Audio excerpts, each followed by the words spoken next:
the silence that stole. Jonathan.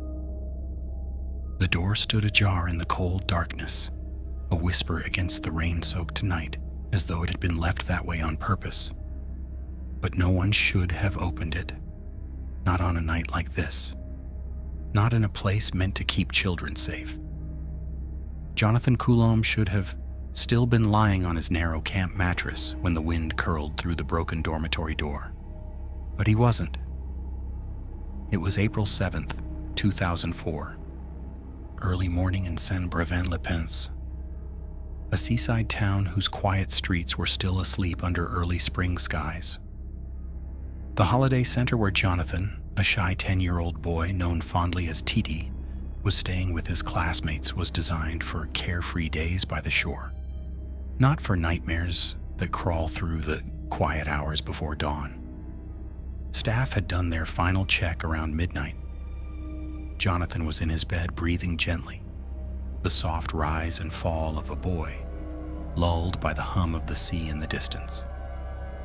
The dormitory doors had no handles on the inside, a safety rule, so no child could lock themselves out. That meant they were often left unlatched, swinging just a little, welcoming the night air more than any visitor. That one detail, harmless in theory, became the threshold through which everything devoured Jonathan's future. It was a night punctuated by small, ordinary sounds. Laughter fading from a party next door, a supervisor's last footsteps down the hallway, the rain skittering across the roof. Nothing suggested danger. Nothing that hinted at the horror that would unfold. And yet, somewhere in the hush of that ordinary night, a silent interruption occurred. An intrusion no one noticed, no one anticipated, and no one would ever fully explain. Morning came without Jonathan. His friends awoke to the same routine sunlight filtering through the curtains. But when counselors counted heads, one bed was empty. Quietly empty. No sign of struggle. His pajamas were still folded where he left them. His shoes, his backpack, untouched. It was as if he had vanished into the night with only the idea of disappearing behind him. Panic blossomed quickly. The search was immediate, frantic. Cars, woods, roads, clinging to the last traces of hope. But nothing was found, no footprints, no witness, no whisper of what became of Jonathan as the world around him stirred into waking life. Weeks passed.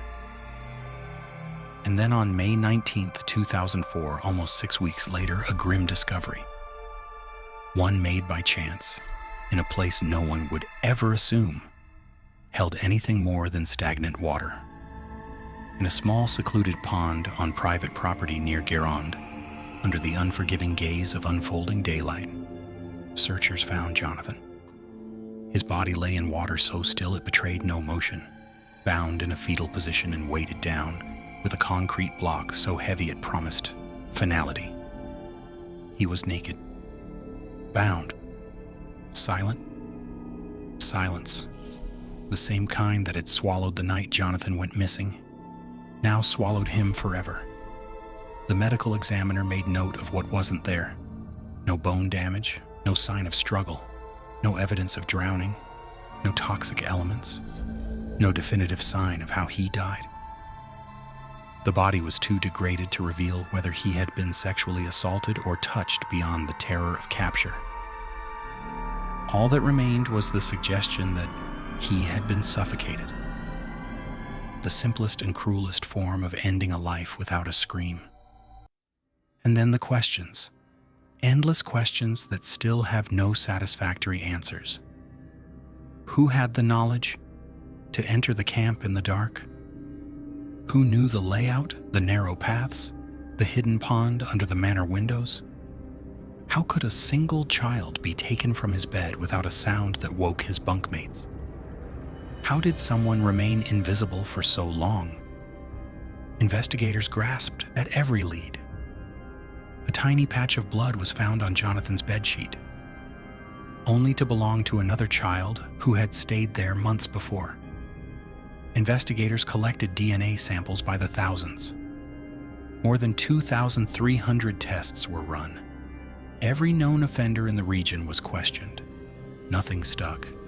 Nothing fit. Not until one name began to surface long after the body was found. His name was Martin Ney, already a convicted German serial killer, dubbed the Masked Man or Black Man in media reports. A predator with a history of attacks on young boys at school camps and youth homes. Between 1992 and 2001, he had abducted, abused, and murdered boys in Germany, leaving families shattered in his wake. He was serving multiple life sentences when the connection to Jonathan's disappearance ignited new interest across borders. Investigators saw patterns, similarities in victim profile, in opportunity, in the calm, patient methods of approach.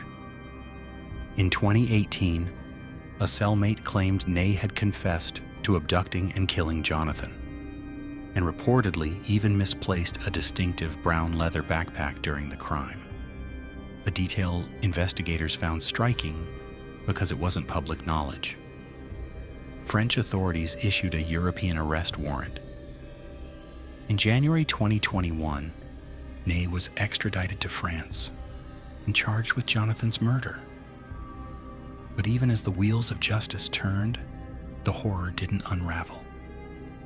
Ney denied involvement, claiming innocence, even as prosecutors built their case around circumstantial evidence that had grown over decades.